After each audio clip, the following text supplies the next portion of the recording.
Cuando estaba en la preparatoria, recuerdo que teníamos una maestra que nos caía muy bien, porque ella siempre nos contaba historias de terror. Ella era muy buena para eso, y se sabía muchos relatos que ella decía eran reales. Y dentro de esas historias, había una en particular que siempre me llamó la atención y me dejó intrigada hasta la fecha.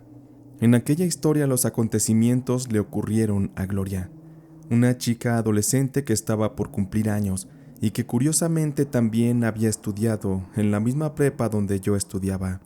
Gloria cumpliría 17 años y lo celebraría con su familia un domingo, pero ella junto con sus amigos tendrían una celebración por adelantado un fin de semana antes. Ellos fueron a un antro y bebieron un poco, se divirtieron y salieron tranquilos y muy eufóricos. Gloria iba de regreso a casa a bordo de un auto junto con todos sus compañeros. El auto recorría el Boulevard López Mateos de la ciudad de León, Guanajuato. De ir por la avenida, el conductor del auto notó que el semáforo se puso en rojo, así que se detuvo. En eso, Gloria nota que, sobre el pavimento, había tirada una muñeca. Ella de inmediato se bajó del auto para ir a recogerla, porque desde la distancia se veía que era una muñeca muy bonita, así tipo de las que se regalan cuando las chicas cumplen 15 años. Sus amigos le comentaron que no la recogiera, pero Gloria pidió que ese iba a ser su regalo de cumpleaños. Sin más, el auto siguió su curso y cada quien llegó a su casa. Al día siguiente, Gloria le enseña la muñeca a su mamá y le dice que será su regalo de cumpleaños. También le comenta que se la encontró tirada en el boulevard. Y pues la verdad es que la muñeca, se dice, estaba en muy buen estado, así que su mamá le dijo que la guardaría y que la siguiente semana que celebraran en la fiesta de Gloria, la sacaría para ponerla en la mesa de regalos.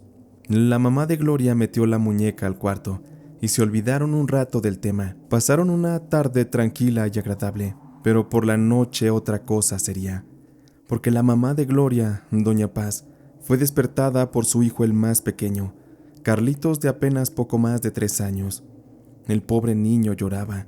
Se había bajado de la cuna que estaba en la misma habitación de doña Paz y le jalaba la sábana el niño a su mamá para despertarla y repetía las palabras: «Mamá, mamá, despiértate, me quiere llevar, me quiere llevar». Y pues la mamá no entendía qué estaba pasando, pero el niño le contó que la muñeca que Gloria había llevado a la casa era quien le estaba diciendo aquellas cosas. Doña Paz no le dio importancia y metió al pequeño a dormir a su cama. Pasaron la noche y al día siguiente doña Paz le da la muñeca a Gloria y le dice: «Ten, Gloria, guarda la muñeca en tu cuarto, porque a tu hermanito le está dando miedo por las noches».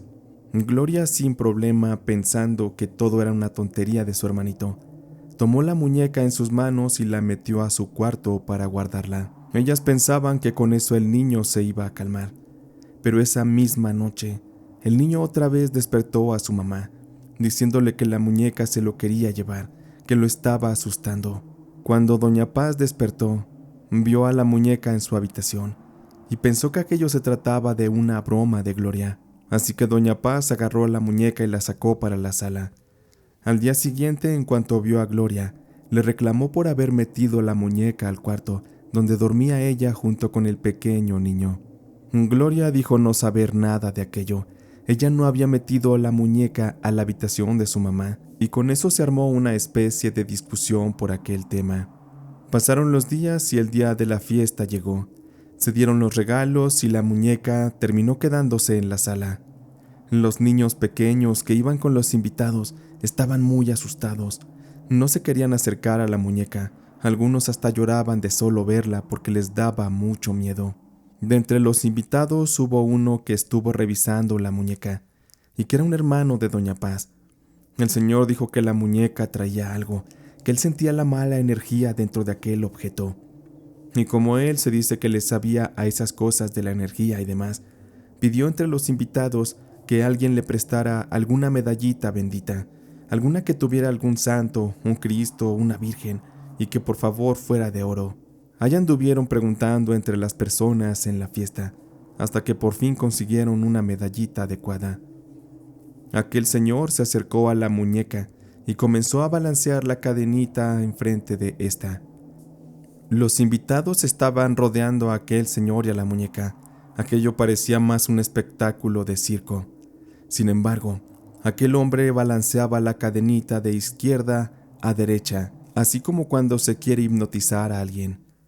Sin embargo, de repente la cadena se puso rígida, y de estar balanceándose de manera flexible, la cadena completamente quedó recta y se inclinó hacia atrás, como si un fuerte magnetismo la hubiera tensado y la estuviera manipulando.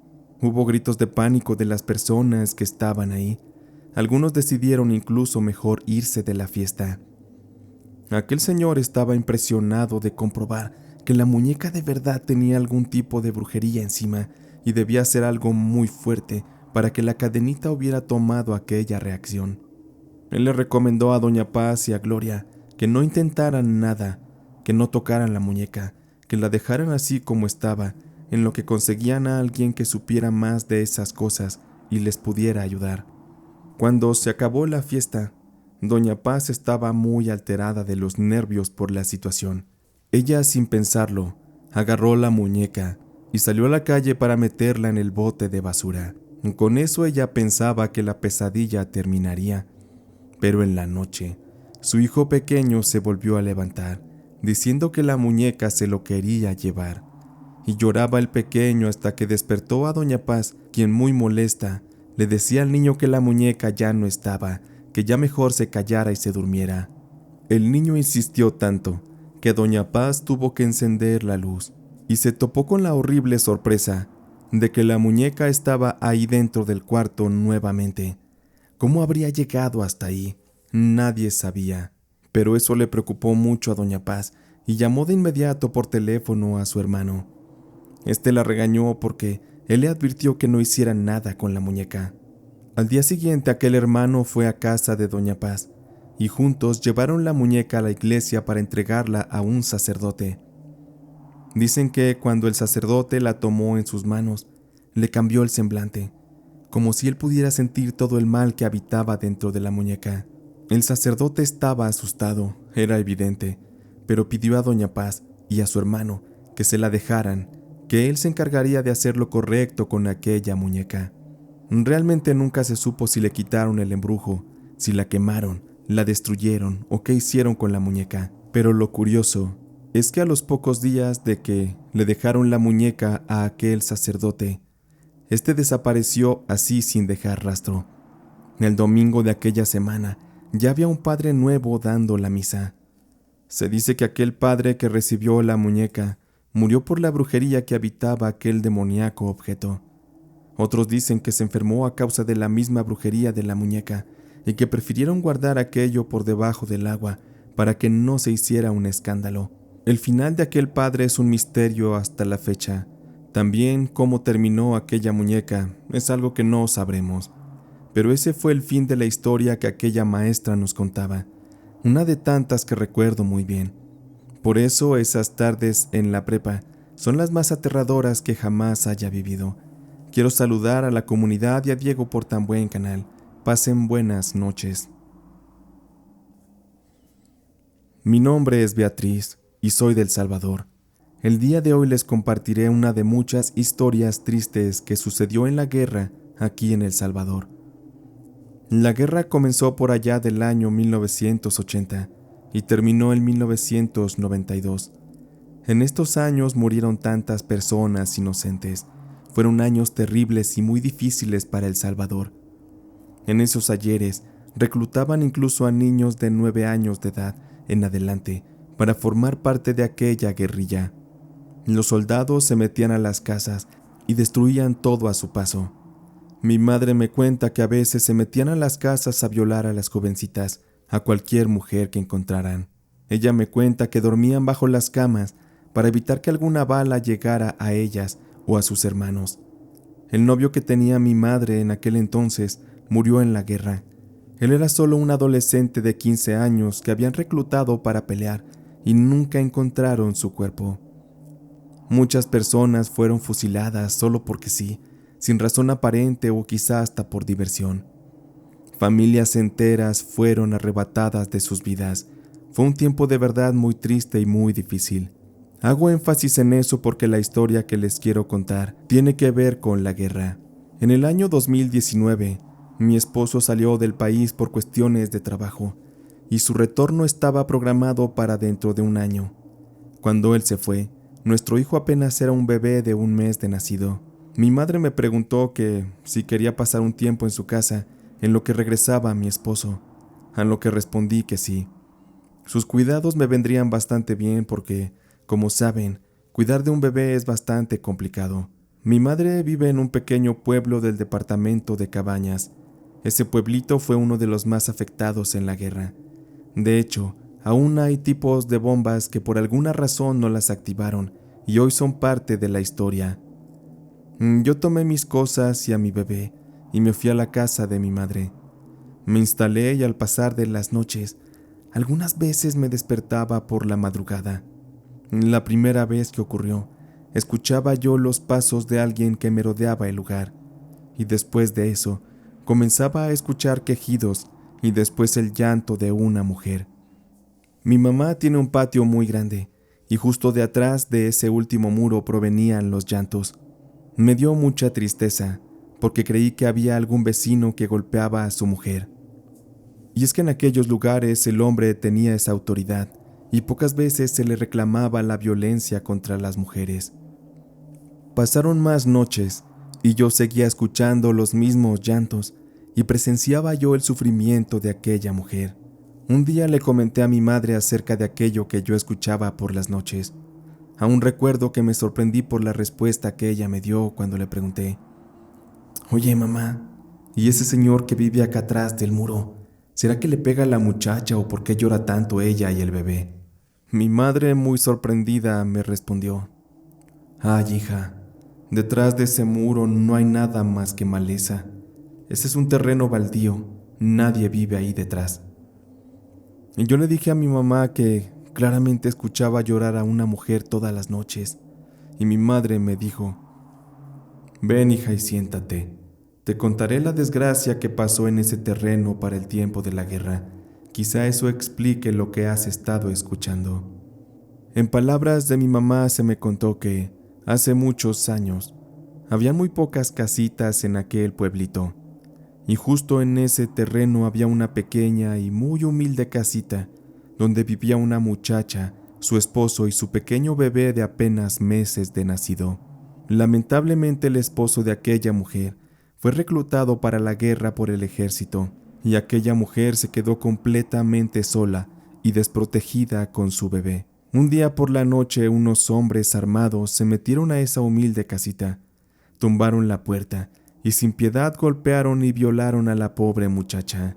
Y no les bastó con eso a aquellos hombres, porque despiadadamente le quitaron la vida a la mujer y a su pobre e inocente bebé. Decían quienes presenciaron aquella noche del infierno que solo se escucharon los disparos que apagaron la vida de la mujer y del bebé. Aquellos llantos tan desgarradores se fueron desvaneciendo así hasta convertirse en un profundo y triste silencio. Aquello fue muy lamentable, pero nadie podía hacer nada. La gente estaba llena de miedo, estaba indefensa, vulnerable ante los hombres armados que se sentían dueños de todo. Con el tiempo la casita fue destruida. Aquel terreno fue pasando de dueño en dueño. Desde entonces jamás se ha vuelto a construir en ese lugar. Y algunas veces por las noches o por las madrugadas se escuchan los llantos de esa pobre mujer y su bebé. Varios de los que viven cerca los han escuchado. La mujer y el bebé no han tenido descanso. Sus almas siguen penando porque murieron de una manera muy trágica. Esta es una historia que es muy desgarradora, aterradora.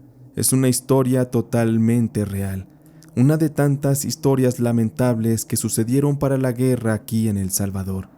Para cerrar esta historia, les comparto unas fotos de algunas bombas que quedaron regadas en algunos pueblitos. Saludos y un fuerte abrazo a la distancia. La noche de aquel viernes de la última semana de noviembre de 2001, nunca la podré olvidar. Me encontraba yo durmiendo cuando de repente mi papá recibió una llamada donde le informaban que mi tío Román acababa de desaparecer. Él llevaba ya 2 días perdido y había pocas pistas para dar con su paradero. La policía ya lo estaba buscando. La última vez que se le vio, él había bajado del camión y se había internado en un barbecho que se encontraba cerca de su casa, por el cual mi tío tenía que atravesar cada vez que regresaba a casa del trabajo, pues él vivía en un lugar ya prácticamente en el cerro. Mi papá estuvo preocupado por mi tío. Más allá de que estuviera desaparecido, había algo todavía más profundo, oscuro y aterrador, pues según palabras de mi papá, mi tío Román decía que le daba mucho miedo cruzar aquel barbecho. Él ya se los había comentado. Mis demás tíos también lo sabían y le hacían burla por eso. Mi tío Román les dio la explicación de que ya habían sido varias veces que cuando él cruzaba aquel barbecho, a lo lejos, en la soledad del lugar, él lograba ver un jinete muy grande y sobre un caballo muy grande también. No se le distinguía la cara. Aquello era como una sombra, como una especie de fantasma. Y decía mi tío que aquel jinete avanzaba con su caballo a la par de mi tío. Y mi tío decía escuchar cómo aquel jinete lanzaba latigazos al aire, y el sonido le hacía retumbar a mi tío hasta el alma. Después de eso, cuando aquel oscuro jinete ya estaba muy cerca de mi tío y ya lo tenía así a un lado, él corría a toda velocidad y sin mirar atrás hasta llegar a su casa. Él expresaba mucho miedo, tanto así que ya no quería ir a trabajar, pero él tenía familia que mantener, así que debía sacar lo necesario para vivir sí o sí. De mis tíos nadie le creyó, y como dije le hacían mucha burla por aquello. Ni siquiera mi papá le creía que era el más cercano a él, porque decían que mi tío Román siempre había estado un poco zafado de la cabeza. A veces decía cosas que no parecían tener sentido, así que aquello que contaba sobre aquel jinete fantasma podría ser una de sus supuestas locuras. Pero por cosas del destino, mi tío comprobó que lo que él decía era quizá verdad. Ya ustedes juzgarán. Pero al par de días, la policía encontró su cuerpo en aquel barbecho. Unos niños que jugaban a la pelota descubrieron el cadáver y de inmediato avisaron a sus papás, quienes a su vez avisaron a las autoridades. Lo impresionante es que el cuerpo sin vida de mi tío se encontraba muy a la vista y en un punto donde ya todos lo habían buscado. Su cuerpo estaba casi desnudo y tenía marcas en su cuerpo, muy similares a las que dejaría el golpe de un látigo. Todo su cuerpo estaba lleno de esas marcas y había una más en el cuello, donde seguro murió por asfixia. Además de todo, su pestilencia hacía notar que ya llevaba un par de días muerto en aquel lugar. Nunca se explicó qué pasó con él, pero creemos que en una noche aquel jinete infernal del que nos hablaba lo persiguió y lo alcanzó, atacándolo así hasta quitarle la vida. Aquella entidad mató a mi tío de una manera despiadada, y como él no tenía enemigos o conflictos, no había otra explicación para la forma en que él murió. No sabemos por qué razón aquella entidad lo habrá escogido a él para acabarlo, y en la casa terminamos creyendo en las palabras de mi tío de una manera muy triste. Ojalá le hubiéramos creído en vida y hasta le hubiéramos podido ayudar. En fin, él ya no está con nosotros. Espero esté descansando y no tenga que sufrir más. Así cerramos este episodio. Antes de terminar, quiero mandar saludos para Brian Montufar, que siempre nos escucha y siempre nos comenta. También para Patricia Rocha, para su hermana Heli, para Nadia Amaro y para mi amiga Emma Vázquez en Perú, quien recientemente cumplió años. Te mandamos un fuerte abrazo, Emma. Con esto podemos ir en paz. Esta noche de relatos de terror del gato ha terminado.